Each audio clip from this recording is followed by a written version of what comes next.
नमस्कार. आज आपण बघणार आहोत की रेशनच्या तांदळापासून एकदम सॉफ्ट आणि स्पंजी इडली कशा प्रकारे केली जाते. मी इथे 2 वाटी रेशनचे तांदूळ घेतलेले आहेत. 2 वाटी तांदूळ घेतलेले आहेत, त्यामुळे मी इथे अर्धी वाटी उडदाची डाळ घेतलेली आहे. जर तुम्ही 3 वाटी तांदूळ घेतलात तर 1 वाटी उडदाची डाळ अशा प्रमाण ठेवायचं. त्यामुळे काय होतं की इडली आपली व्यवस्थित होते.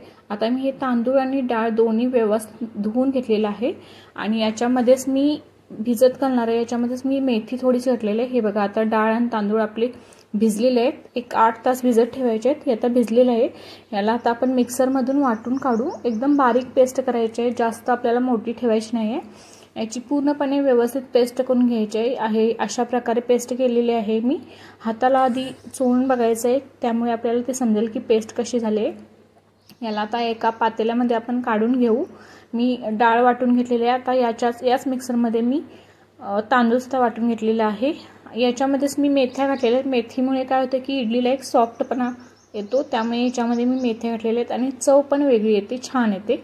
त्यामुळे मेथीचे दाणे थोडेसे याच्यामध्ये टाकलेले पाहिजेत. आता हे सगळं मी बॅटर मिक्स करून घेते आणि याला आपण एक 8 तासासाठी भिजत ठेवायचं आहे. आता मी याच्यामध्ये शिजवलेला भात सुद्धा घातलेला आहे, जेणेकरून आपली इडली सॉफ्ट बनते. हे आपण मिक्सरला लावून घालायचं आहे. मिक्सरला लावून झाल्यानंतर याची पेस्ट करून याच्यामध्ये ठेवायचं. आता हे बॅटर मी पूर्णपणे मिक्स करून घेतलेलं आहे. याच्यामध्ये मी सोडा वापरलेला नाही आहे ना दही वापरलेलं नाही आहे. याच्यामध्ये मी मीठ घालून याला एक रात्रभर आपल्याला भिजत ठेवायचं आहे, जेणेकरून आपले पीठ व्यवस्थित मिक्स होईल.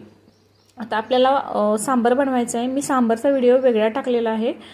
ही तूर डाळ मी भिजत घातलेली होती. आता याच्यामध्येच मी थोडं पाणी घालते, हळद टाकणार आहे आणि थोडंसं तेल टाकणार आहे, जेणेकरून डाळ आपली उतू जाणार नाही. आणि त्याच्यामध्येच मी एक टोमॅटो घालून याला कुकरमधून शिट्ट्या काढून घेणार आहे.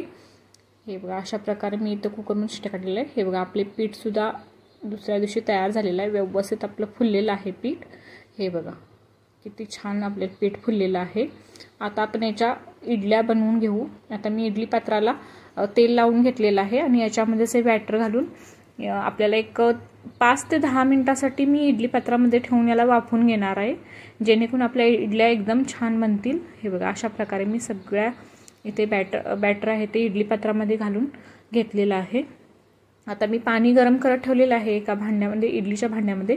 पाणी आपलं उकळल्यानंतरच आपल्याला हे प्लेट्स ठेवायचे आहेत, जेणेकरून पाणी उकळल्यामुळे काय होईल की त्याच्या वाफेमुळे इडली आपली व्यवस्थित फुगेल, त्यामुळे आणि ज्यामुळे ती व्यवस्थित सॉफ्ट पण बनेल. हे बघा, अशा प्रकारे मी इथे ठेवलेलं आहे. आता आपण झाकून एक 10 ते 15 मिनिटासाठी ठेवूया.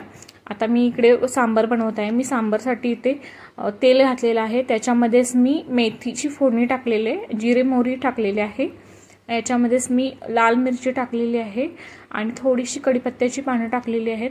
त्याचबरोबर कांदा टाकलेला आहे. कांदा घालून थोडासा परतून घ्यायचा आहे. थोडासा लालसर होईपर्यंत आपल्याला याला व्यवस्थित भाजून घ्यायचं आहे. आता याच्यामध्ये तुमच्याकडे ज्या उपलब्ध असतील त्या भाज्या तुम्ही घालू शकताय. आता मी याच्यामध्येच थोडासा फ्लावर घातलेला आहे, जेणेकरून फ्लावरमुळे काय होईल की एक चव चांगली येईल. याला आपण 2 मिनिटं व्यवस्थित भाजून घ्यायचं आहे तेलामध्ये. एकदा आपण काय करतो की कुकरमध्ये सगळ्या भाज्या आपण शिजवून घेतो, पण मी इथे तसं केलेलं नाही आहे. मी इथे भाज्या तेलामध्येच वाफवून घेत आहे. अशा प्रकारे फ्लावर मी इथे तेलामध्ये व्यवस्थित भाजून घेत आहे. ज्या भाज्या आपल्याला पहिल्यांदा तेलामध्ये परतून घ्यायच्या आहेत त्या आपल्याला पहिल्यांदा परतून घ्यायच्या आहेत. मी इथे पहिल्यांदा फ्लावर टाकलेला आहे, नंतर बटाटा घातलेला आहे. आपल्याला जास्त शिजवून घ्यायच्या नाही आहेत, फक्त तेलामध्ये 2 मिनिटासाठी वाफवून घ्यायच्या आहेत. याच्यामध्येच मी वांगं घातलेलं आहे. तुमच्याकडे ज्या घरी उपलब्ध असतील त्या भाज्या तुम्ही घालू शकताय. याच्यामध्ये मटारसुद्धा घालू शकताय. शेवग्याच्या शेंगा वगैरे वापरून आपण सांबार खूप छान प्रकारे बनवू शकतो. याच्यामध्येच मी हळद घातलेली आहे. आता याला आपण व्यवस्थित 1-2 मिनिटासाठी वाफवून घेऊ. अशा प्रकारे आपले भाज्या वाफवून झाल्यानंतर याच्यामध्येच मी जी शिजलेली डाळ आहे ती घालणार आहे. तर याच्यामध्येच मी थोडीशी लाल तिखट पावडर घालणार आहे. तुम्हाला हवी असल्यास तुम्ही घाला. तुम्हाला तिखट हवं असेल तर तुम्ही जास्त सुद्धा घालू शकता. मी ऑलरेडी इथे लाल मिरची वापरलेली आहे, त्यामुळे इथं तिखटाचं प्रमाण मी थोडंच टाकलेलं आहे. याला आता आपण व्यवस्थित मिक्स करून घ्यायचं आहे. चांगलं व्यवस्थित हलवून घ्यायचं आहे. याच्यामध्येच मी ह्याचा सांबर मसाला आहे तो घातलेला आहे. सांबर मसाला 1 चमचा घातलेला आहे. त्याच आलं लसणाची पेस्ट सुद्धा इथे वापरलेली आहे. याला व्यवस्थित आता तेलामध्ये व्यवस्थित भाजून घ्यायचं आहे. आणि जी आपण डाळ शिजवून घेतली होती ती आता डाळ याच्यामध्ये मी घातलेली आहे. आता याला व्यवस्थित एकजीव करून याला एक 5 मिनिटासाठी उकळी काढून घ्यायची आहे, जेणेकरून जी आपली डाळ आणि जे भाज्या आहेत त्या एकजीव होऊन शिजतील। हे बघा अशा प्रकारे आता याच्यामध्ये मी थोडंसं पाणी घातलेलं आहे आणि चिंच भिजवून त्याचं पाणी मी केलेलं आहे, ते पाणी मी याच्यामध्ये वापरलेलं आहे।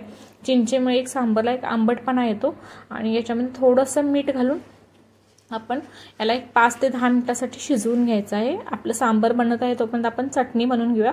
इथे मी खोबरं घेतलेलं आहे, त्याचबरोबर 4-5 काजूच्या पाकळ्या घेतलेल्या आहेत। याच्यामध्येच मी 4-5 लसणीच्या पाकळ्या घेतल्या आहेत, थोडंसं आलं घातलेलं आहे, एक मिरची घातलेली आहे हिरवी मिरची आणि कोथिंबीर घातलेली आहे। त्याचबरोबर इथे कढीपत्त्याची मी 2-3 पान टाकलेले। कढीपत्त्याच्या पानांच्यामुळे काय होतं की चटणीला चव छान येते।